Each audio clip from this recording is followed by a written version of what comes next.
Welcome to a new series of Broadcasting Today here at Middlesex University, London, where we'll be talking to experienced practitioners from the industry. Today we've invited Roger Graef, doyen of British documentary makers, and Magnus Temple, who recently produced 24 Hours in A&E.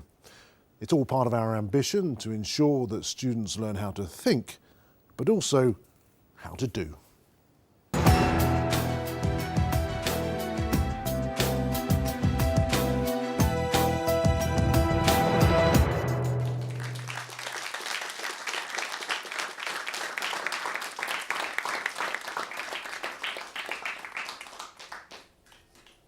Welcome to the second series of Broadcasting Today, where we invite eminent people from the field of television to share their insights and wisdom with us.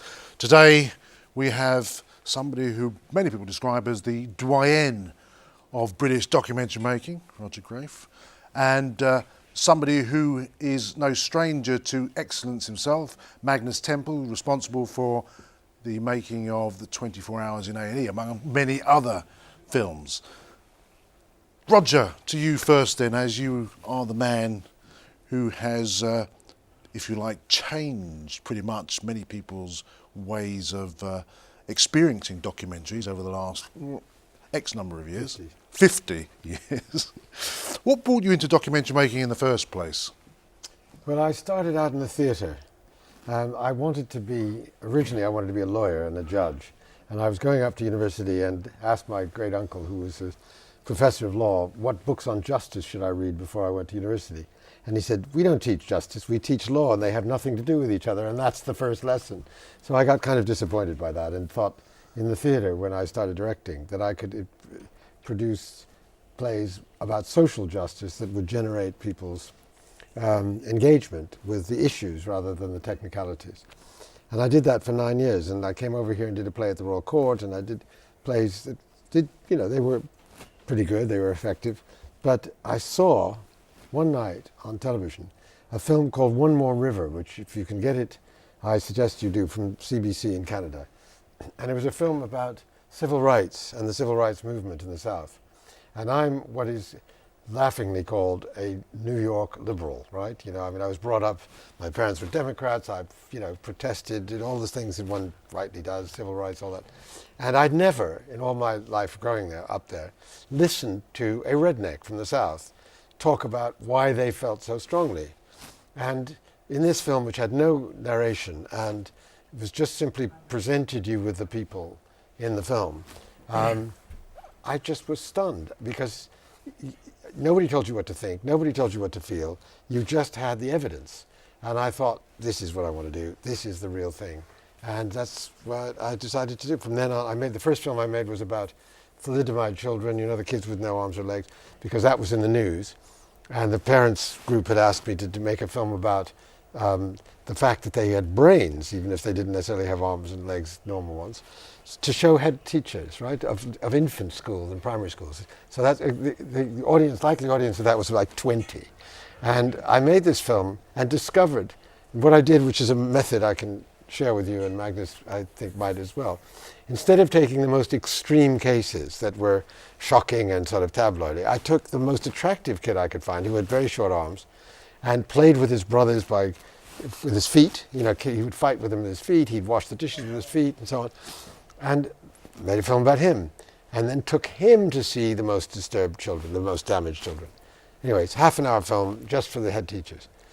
It goes to film festival, starts winning prizes. It ends up on the ABC network in America and the BBC, because nobody had ever seen behind the headlines. So I suddenly thought, right, this is it. The combination of that film I had seen and the way I'd discovered how to do this stuff, which is just keep going and be curious and don't go for the extremes. And that's what I've done ever since. And Magnus, obviously you don't go back 50 years, but no. He's not even 50. But when you decided to take up filmmaking, what was your pathway in? Well, it's interesting actually, because I was the first documentary I made was actually when I was at university, and unfortunately the university I was at didn't have anything like the facilities that you've got here. But there was, in my English degree, there was a documentary course, and I made a film about a friend of mine who had been convicted of attempted murder, I thought wrongly, and it was quite an ambitious job to try and basically, I was doing a sort of rough justice style thing.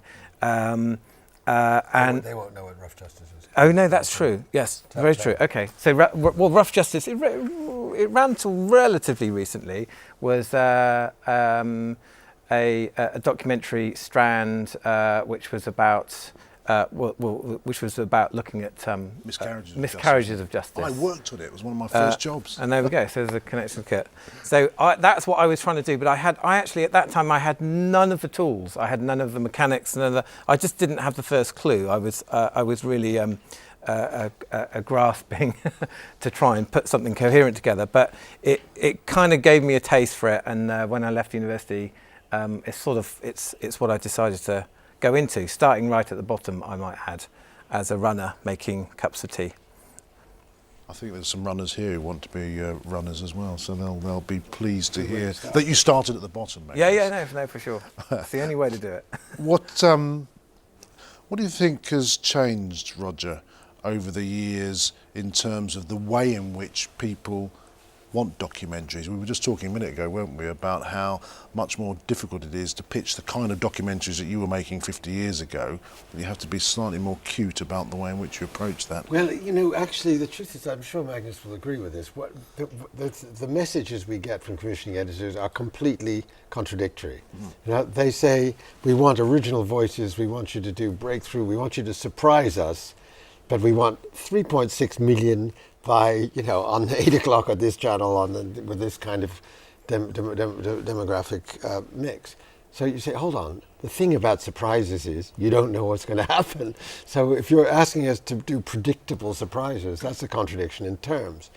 But they do say both things. So they are actually, as it were, encouraging us to think out of the box, to come up with good ideas. And in recent years, in the last couple of years, I've made a film which I hope you've seen. If you haven't, I commend it to you, called Requiem for Detroit, which is absolutely wild and completely, unpredictable, and it almost scared the BBC, but it was terrific. And we projected images on the sides of burning buildings, and it's a very experimental film. And we won the Grierson Award and blah, blah, blah. Another one where a 90-minute film inside the school for the most disturbed children in Britain called Hold Me Tight, Let Me Go.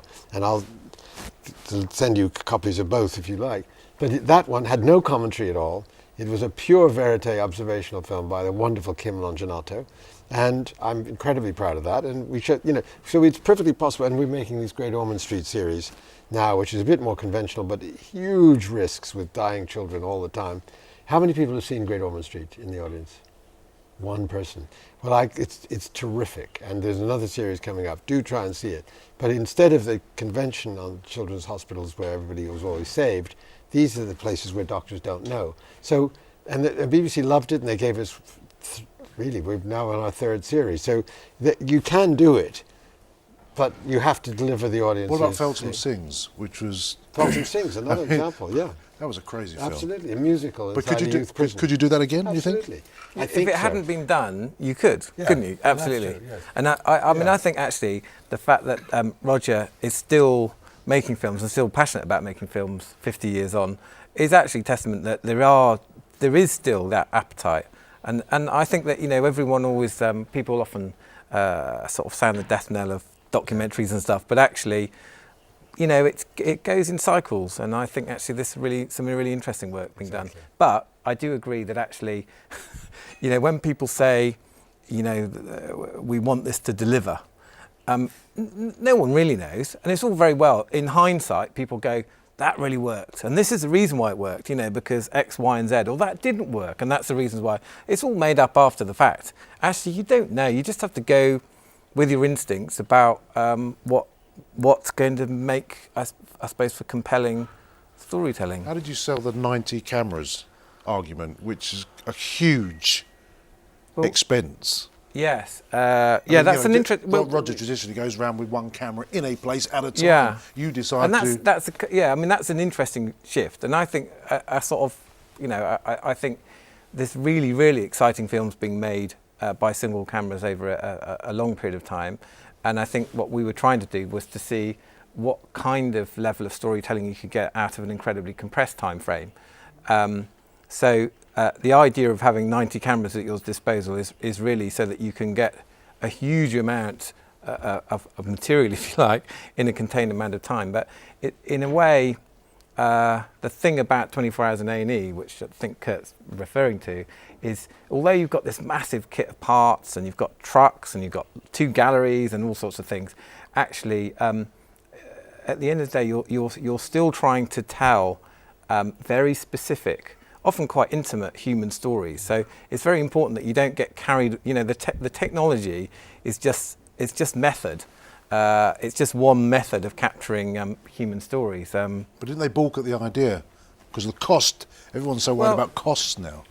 Yes, and actually the only way in which it works. So where that came from, we did a series about 6 years ago called The Family, where we took a family home. It was sort of, you know, in a sort of update of what Paul Watson did in 1974. But we took a family home, but we took the technology of the Big Brother cameras. So we sort of fitted 22 cameras into the family home, and made a 8-part series out of that, filming the family for 4 months. And at the time, that was a very expensive thing to do because we were filming for a long period of time. We weren't, you know, we were making 8 episodes, whereas when we moved on to, we did One Born Every Minute, and then when we did 24 Hours in A&E, it was clear that in order to keep the cost down, you needed to do those at scale. So the first series we did was 14 episodes, and then the next time we did it, we actually shot 2 series at the same time and made 28 episodes. Which is that's quite a big thing to try and do. It's Goliath. Yeah. Do the audiences respond differently, do you think, to that type of intimacy? Because that's one thing actually which you could get in that, which is much more difficult with a single camera, isn't it? Do you think the audiences, how do you think their audiences feel about that intimacy? Well, I mean, I think you could see it, you know, you can see it either way. I think that often the presence of the filmmaker is very, very important in eliciting a response, and it's often that relationship between the filmmaker and the subject that really makes something. Obviously, when you're doing a sort of fixed rig show and you've got remote cameras, you haven't got the presence of the filmmaker in there, although we do interviews afterwards, so you can interrogate your subjects to a certain extent, but you're not interrogating them within the actuality, if you like. And in some ways that does give you something, because it feels like it can feel like it's unmediated, and you're seeing something, you feel like you're getting quite a privileged look at something. And I often think, thinking about Roger's earlier point, is actually it's not the obvious things, it's not the obvious drama that really makes that series. It's the small moments, the relationship that you see played out between, say, an elderly couple, where there's nothing dramatic going on, which I think makes that really interesting. But as I said, it's just one way of doing things. It's certainly not the only way, and it would be a shame if that became too dominant, I think. You're not getting too much pressure to do that type of thing, are you, Roger? Well, no, because I mean these guys are the experts at it, and we wouldn't even begin to try. Also, I tell you what the problem. If you don't mind I don't mean to be rude to you guys, but I'm quite interested that you didn't. Nobody but you had seen Great Ormond Street, which is 2.7 million people for 9 programs have watched it. How many have seen 24 Hours in A&E? A few more actually. And how about One Born Every Minute? Again, a bit more. You guys need to watch television, right? If you want to understand and have a critical conversation about television, you have to watch it. And you have to watch what works, and you also have to watch what tries and fails. Because otherwise you don't have a common language, not only with us, but with him and with each other. And one of the things I was going to say in relation to this business about intimacy is that there's a false intimacy that was born about 10, 15 years ago in what was called reality television, in which people were being substituted artificially, wife swap, all those things. Some of them were actually very interesting and rather good, but as the more they went on, the worse they became, I thought, because they were very manipulative. And then what you get is it really is the word counterfeit comes into this, because you can see that there's a kind of counterfeit intimacy and a counterfeit reality, which is passed off as a real one. But you guys won't be in a position to judge that unless you've watched the real one or done it yourselves. So you absolutely, I think, need to keep watching television and pay attention to, not only what we do, but I mean, there are lots of very good filmmakers out and about. And people say all the time, "Oh, I'm too busy," or I'd rather watch, Breaking Bad. Breaking Bad. Exactly what I was going to say. Box sets, that kind of thing. And that is another kind of false intimacy. It's brilliant drama, but it isn't documentary. So if you're interested in documentary, you have to watch documentary and then see what kind of conversation is being generated. Now, just one footnote, because you guys, any of you ever seen a program called The Bill? Right. Quite a few of you have. Well, The Bill was based on my series Inside Thames Valley, because we went inside the police and challenged all the stereotypes of the drama by just following for a year, 9 months spread over a year, one police station in one force. And out of 11 programs, there were like 3 crimes. All the rest of it were different kinds of dramas, but there was, all the conventional drama is about crime, and our stuff wasn't. And so, and also, of course, it didn't finish, and people didn't get arrested, and there wasn't the neat endings you get in drama. So we changed the way people understood police work, inside the police and outside the police, just with that. And then The Bill went on for, 15 years, with these tropes that were being copied from us, okay? So the point is that work like yours, work like ours, work like yours is a way of reframing reality from the cliches that nobody questions, okay? That's our job. But I really want to reiterate this point. If you don't watch this stuff, you really won't follow the discourse. It might as well be in French or Chinese, because there is a common language that looks like intimacy, looks like all the stuff, and it's counterfeit, and you've got to look out for that. And a shameless plug of your latest series, Iceland, that's it feels like a departure from all that gritty stuff that you've made your reputation on, but at the same time, no, it's real. It's real. This is a series that next episode is on tonight at 9 o'clock. You're going to have to ask everyone who how many watched people it. saw Iceland the first time, last Monday? Anyone see Iceland? You did. Brilliant. Oh, fantastic. You did too. It was good, wasn't it? Great fun to watch, yeah? And surprising. You never knew what was going to happen next. That's the quality in documentary. You don't know what's going to happen next, whether it's serious or whether it's funny. And this, by the way, I think was fun to watch. Tonight's is even more fun to watch. 9 o'clock, BBC 2, no excuses. That's the deal. I've come all the way to Hendon. You guys go and watch our program. But what you'll see from that is exactly what we're talking about. You'll see some surprises. This is a business program, but it feels like a kind of comedy, because the central character is a wacky maverick who is great fun. It's, just wonderful to watch. And there's a lot of stuff to get your teeth into, because he starts on talking about horse meat and puts his foot squarely in his mouth, even though actually there was no horse meat in Iceland, but they became the central story. Now, so you've got a media story, you've got a documentary about it, you've got a business story, and you've got, life as it is lived in a lane like that. So, yeah, please watch it. But actually, it isn't. I did 9 comedies with John Cleese. I did The Secret Policeman's Ball and all that stuff. So, I mean, wherever possible, we like to mix, chop and change. There's a bit of a myth, isn't there, that the audience can't follow documentary because it takes too much effort. And there's a sort of it's sort of become a cliched argument, hasn't it? But it seems that there's a little bit of a reinvention going on. I don't know exactly why. I think there's definitely. I would say, I don't know what you think, Roger. Where there was a time where everyone was enforced to splatter, to kill basically TV with commentary, and I think actually commentary is an incredibly useful tool where it's used kind of sparingly, because actually when it's used sparingly, you actually listen to it rather than just sort of like it just becoming noise. And so I think there is. I think in a way. Things are being allowed to play out, and perhaps even, dare I say it, that things are sort of being played at a slightly slower pace in some cases than perhaps if you rewound sort of 5 years ago. I mean, obviously, I do remember, and I'm sure I remember the time when people first started talking about Pretitle teases. That seemed to be about, maybe 10, 15 years ago, where everything... You know, before that, you wouldn't have it, you know, you would just straight into the programme. But now everything you watch has a pre-title tease, which basically sort of sets you up for the programme. So, and that is something that still very much is there and has become part of the kind of conventions of modern TV. Well, there's a problem, and that's what that addresses. And that is there's so many channels now, and the box sets, and the laptop.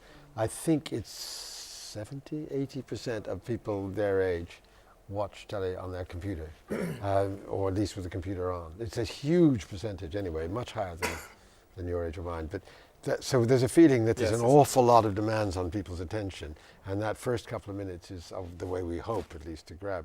But I'm going to give you a little thought to keep in mind, okay, as you do this work here. You're here in the daytime. You will do your programs in the daytime. We make our programs in the daytime, and we show them to commissioning editors in the daytime. We sit down and say, right, we've got an hour. We're going to watch this program, beginning, middle, and end. We're going to take notes about whether it made sense or not. That's the opposite of the way people watch the programs. They watch them randomly. They turn up. They're meant to be there at 9 o'clock. They call it making a date to watch television. That's the big thing if you make a date to watch it. But things happen, traffic, whatever. You get a phone call. You're having sex. You have food, whatever else. All the random things. If you're lucky, sure. But I mean, you might just be sitting there watching television. You know, something unexpected happens, and so you think you've watched the program, but actually you've watched some of the program, and that some is randomly distributed. There's no question of whether you watch the beginning, the middle, or the end. And therefore, my mantra in that situation to the filmmakers I work with is, make sure that whenever you turn on, that you get the point of what it's about, which is quite hard. And this is where commentary does help. If you, especially in commercial breaks, you come back after the break and you say, Malcolm, Magnus and Roger were talking about, or whatever. But the trick is to try and do it elegantly, because obviously what you don't want is to come back and then sort of replay exactly what's happened in part one. So the trick is to say that, but do it in the guise of saying something new or taking the story forward. But that's the problem that really disturbs. So you're having to sell your product much harder. You are within the program. Within the program. Please don't use the word product. Sorry. We don't do product. Film.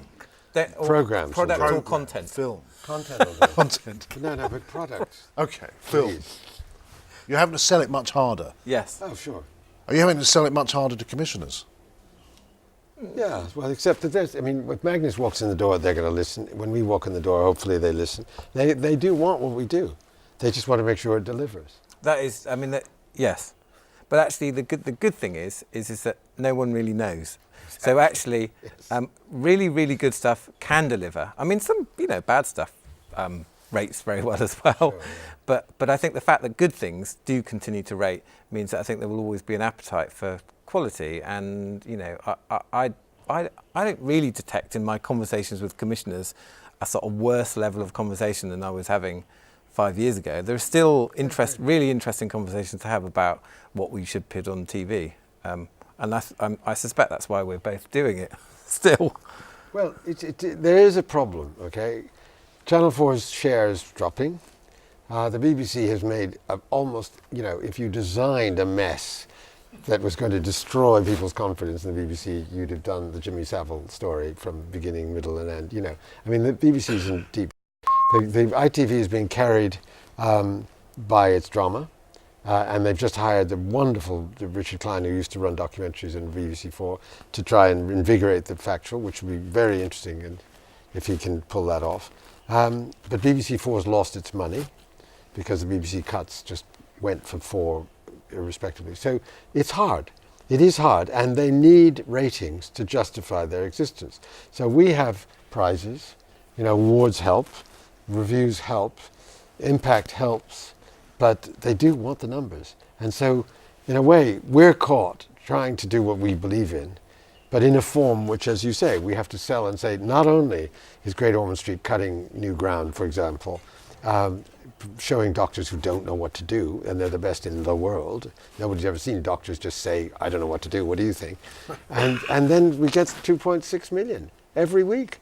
And kids are dying, and the doctors are lost, and everyone says, well, that was pretty amazing. And then the hospital, who didn't expect it to work, says, come on back, do another series. And the BBC gave us another 6.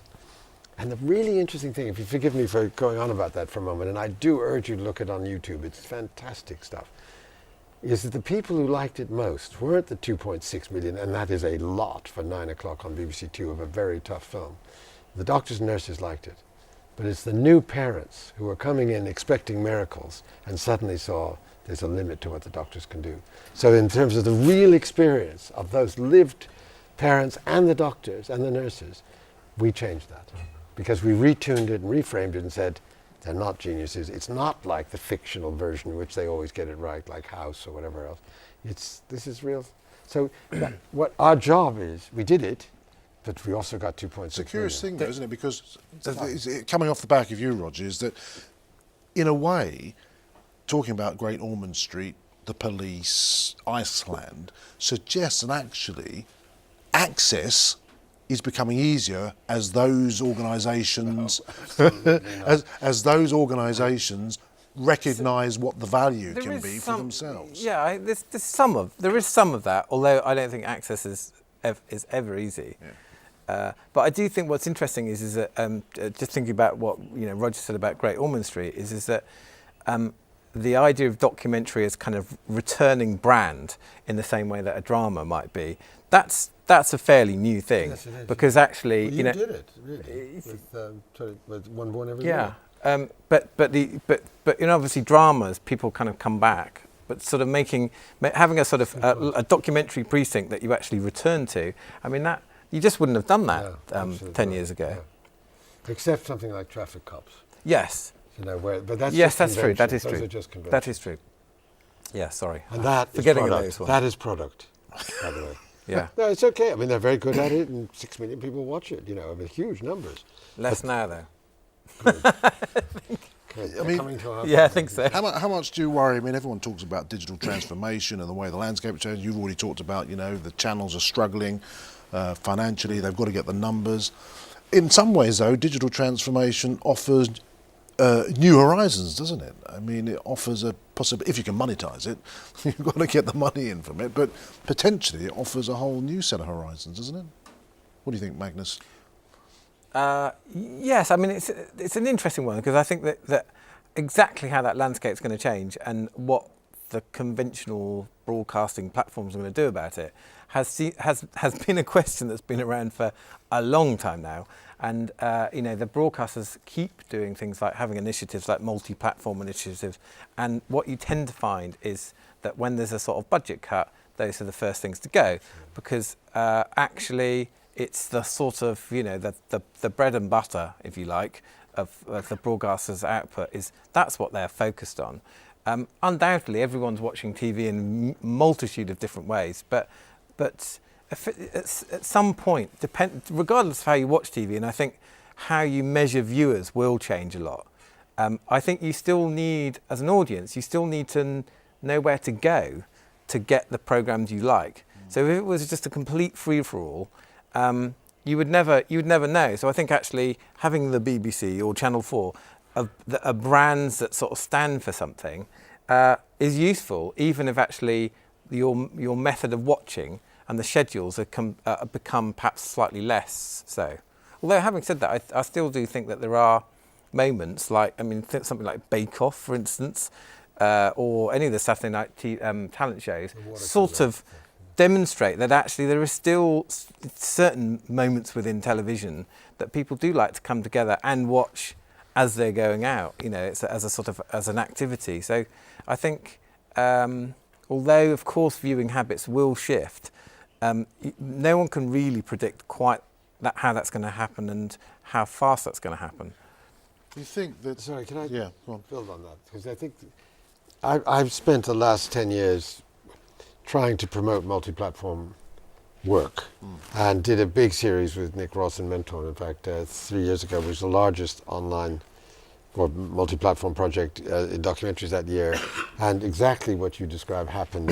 When the money started to run out, they just completely shrank the platforms, the online part, which was crucial. I conceived of it as a 360 job, and that just went. And nobody showed any interest in it. I mean, there wasn't just the loss of money. They actually got rid of Ashley Highfield, they got rid of Nick Cohen, they got rid of the people who were actually doing the work.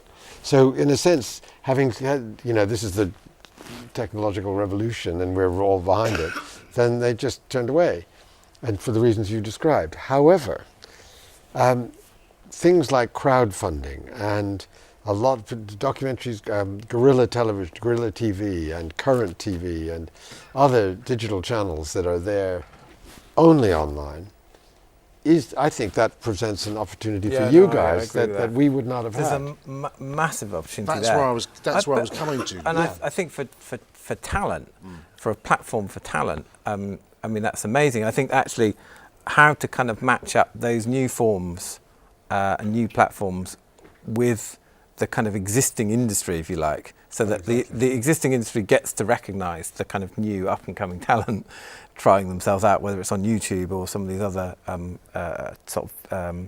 online platforms. But I think that's really interesting, and that's, kids these days have just, the fact that anyone has got access to a camera and the tools to make a film is, I mean, that's incredible. I mean, it makes you think actually we're going to be in a very, very different place in 10 years' time. Well, people are incredibly pessimistic, aren't they, if they've been in the industry for 20 years and they see the end is nigh, and yet, the end may be nigh for a certain type of filmmaking, but it seems to me that for young people, there are many more opportunities to gain access to that creative activity. That is true. It is absolutely true. The problem is getting money for it. I mean, when I tell you the story, those of you who understand what I'm talking about, I think will be surprised. I had access to CERN. How many people know where CERN is? In Geneva, right? The Higgs boson. How many people have heard of the Higgs boson?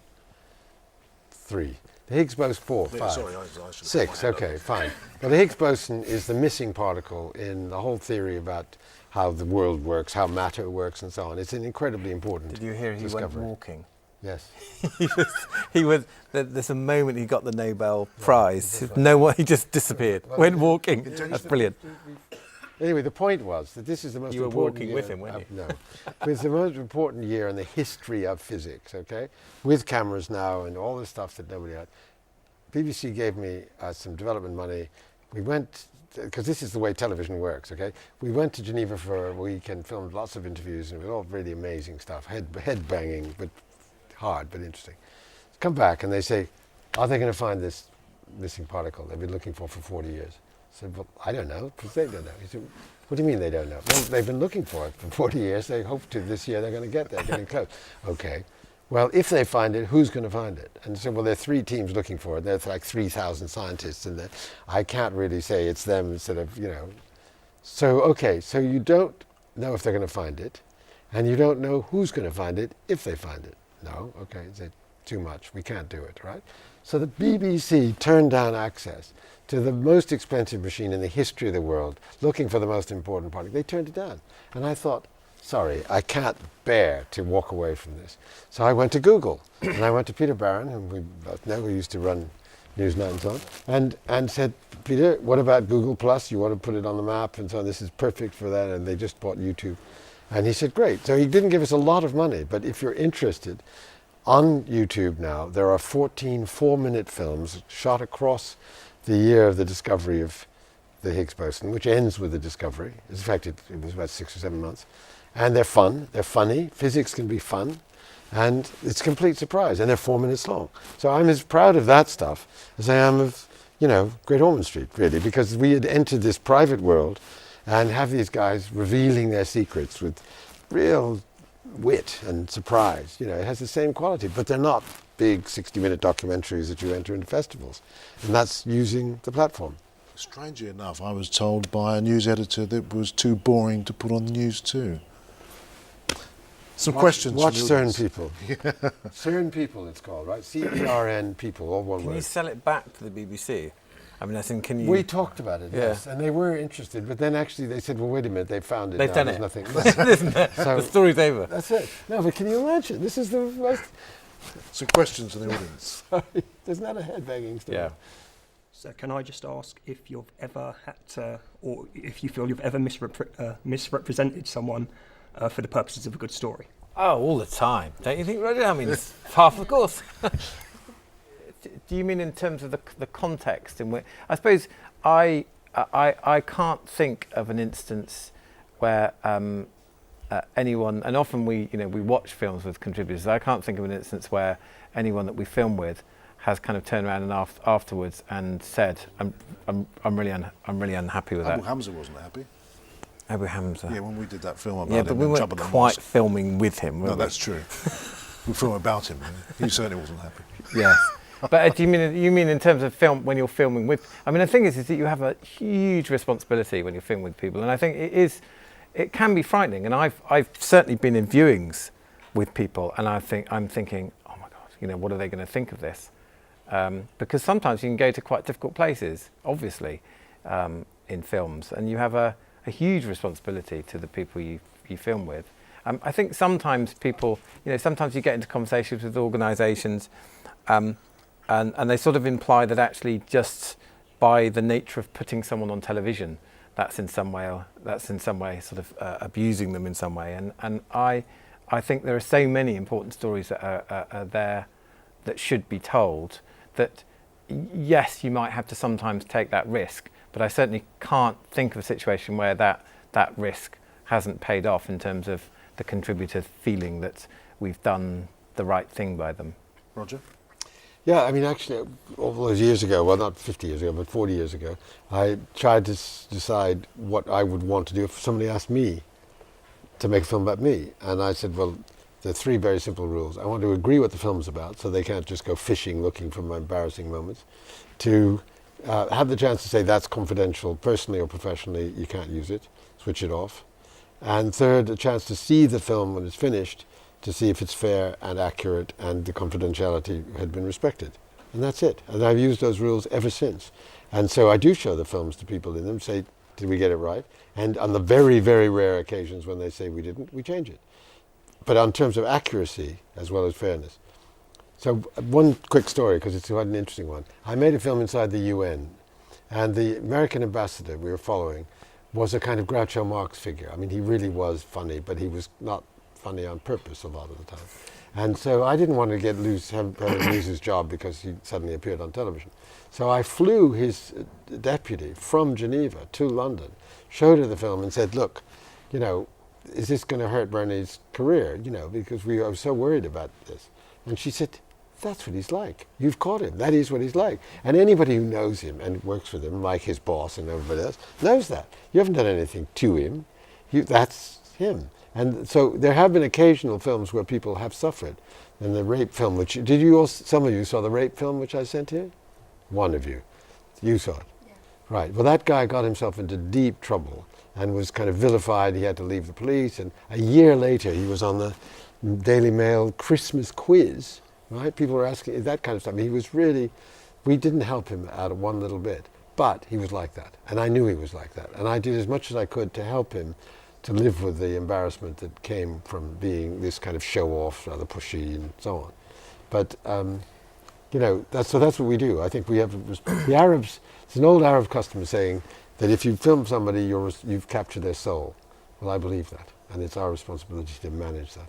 Isn't the test, that trust, if you trust, when people trust you, you get longevity. That's why you've been doing it 50 years. That's why you've been doing it. Yes, and you also have to remember that even if you were just completely cynical and you were thinking as a kind of just as a business, it would be crazy to go into a place or an organisation or deal with a set of people and kind of do them over in some way, because you know that the next place you go to is just going to contact the last place. So that's the way. I mean, with Roger's films, obviously, because they have dealt with kind of certain injustices in the past, it's probably slightly different in that there may be situations where actually, in order to tell the truth about a situation, you can't be fair to everyone involved in the same way. Well, you can be fair, but you can't. You can't be kind to everyone. To be honest, because I couldn't protect that guy, I went into drama for 3 years. I just felt so frustrated that he had such a tough time. I think it also. Sorry, I'm going on. No. But I think it also does. I think it depends on your attitude to the people you're filming with in the first instance. And I think that I hope that our output is defined by its kind of humanity and warmth over anything else. And I think that as long as you carry that with you, then you can go to some quite difficult places because you're doing it with the right spirit. And I think that's critical. With an A&E, you gave people a route out, didn't you? You said to them basically, if you don't want to be filmed, Yes, even if you're captured. Yes, it's a bit more complicated. Obviously, because if you're a walking wounded, as it were, and you're sort of sitting in the waiting room, and someone asks, whether you're happy to consent and you can sign a consent form, then there's no question about your consent in that context. But obviously, if you're brought in and you're traumatised or seriously injured, then of course you absolutely need to be spoken to after the fact, sometimes a considerable distance from the event, to ensure that actually you're still happy, because of course you may not be quite in your right mind, as it were, at the time you're approached. We'll take one last question at the back. Mm-hmm. When their loved ones pass away, how do you get that kind of realism from the actual people that are speaking, even though their loved one has passed away? Oh, I see what you mean. Yes, okay. So correct me if I'm wrong, but what you're saying is that there's sometimes the way it's played out, you're unsure about whether the person, the subject, if you like, is are they all right? Have they lived? And actually, sometimes the relative will talk in such a way that you're not sure. Yes, I mean, obviously, one thing you would never do is say, excuse me, but can you make it ambiguous about whether your loved one has passed away or not? So I mean, inevitably, I suppose when you're editing something like that, you might just take care not to put something in that makes it incredibly clear or not. But certainly, you would never manipulate it in terms of saying to an interviewee, just can you pretend your loved one hasn't passed away. And often I think when people are retelling stories or talking about someone that has died, they do very much talk in the moment and in the present tense. So I think it's quite natural actually that they talk often as if that person's alive, or sometimes actually even when that person has lived, they talk in a way where you sort of feel that it could be a tribute to them. Final question to both of you. Roger, 50 years, a documentary maker. Can you see the documentary lasting for another 50 years as a powerful instrument for change? Absolutely. First of all, we're cheap compared to drama, and we have a much higher strike rate compared to comedy. Quiz shows have more or less disappeared as a kind of staple, and so we deliver. We are a very reliable source of both viewers and insight, and I see no diminution in our role at all. I agree. I mean, I think that actually, I think documentaries are, they're different now from 10 or 20 years ago, but actually, I think they're in pretty rude health. And as Roger says, actually, they're a cheaper way of delivering really compelling TV. And I think the more ways in which people look at how to bring real life stories to light, perhaps in a way that feels a little bit more akin to drama, or certainly in terms of how you view them, then I think that they have a long future. Roger and Magnus, thanks very much for coming in and sharing your insight and inspiration with Middlesex students and staff. Thank you.